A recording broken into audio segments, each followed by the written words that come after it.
to the Trickle Up. I'm Mia, and what do we have on the low today, Pierce? So a 24-hour period transpired in Australia this weekend where 0 new cases were confirmed of the coronavirus in the entire country. Australia had undergone a 112-day lockdown, a good portion of it very, very stringent, to accomplish this feat. Although 8 new infections have been recorded since that time, the period of 24 hours and 0 infections, all the same, still stands and is an accomplishment that their local government officials are touting. Mia, would you be able to tell us more about these stringent measures that they took? Well, one of the more devastatingly isolating situations was for 3,000 people living in public housing tower blocks.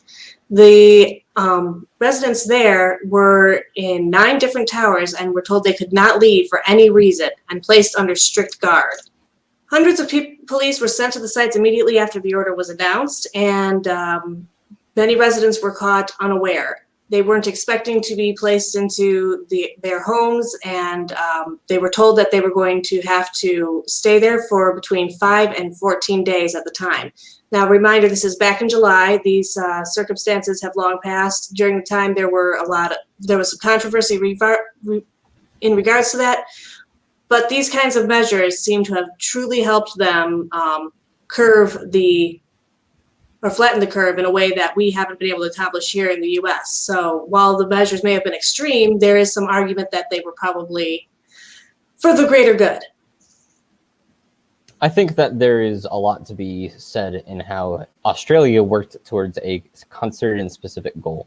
That goal has been 0 new cases. Their goal has been abject elimination of the coronavirus within their borders, which has not been the goal in the United States. We've been told to flatten the curve. So a much more specific goal, and one that is also far more achievable due to certain advantages that Australia has in terms to population density, as well as distance between their population centers. It's also the summer months, and things are getting warmer, which the coronavirus is less transmissible in warmer temperatures. But all the same, they've been working towards a concerted goal, and we have not had a clear delineated objective. We've had the vague objective of less rather than a clear specific objective. And I think that that is all the proof to see government taking action versus being largely inactive.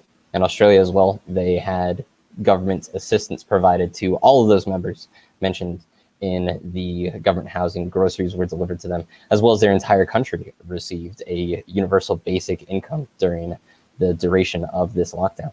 Do you have any other insights that you think is worth sharing, Mia? Well, if we look at the fact that the U.S. is, like you said, a lot larger, we can also see that there's different responses based on a state-by-state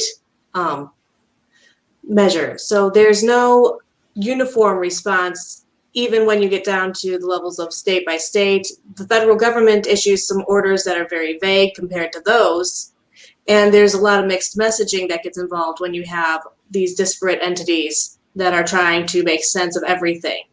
And you have a lot of people being able to cross borders in a way that they can't in Australia, between different states as well, and different ways of approaching how to contain the pandemic. Some places choosing not even to contain it pretty much at all.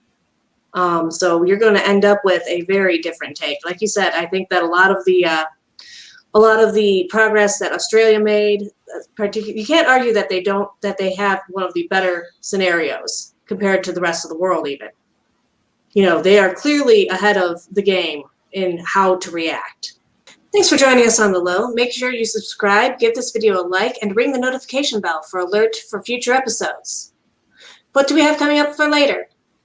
A judge in Texas is hearing a request from Republicans to throw out 100,000 votes in a predominantly Democratic part of the state.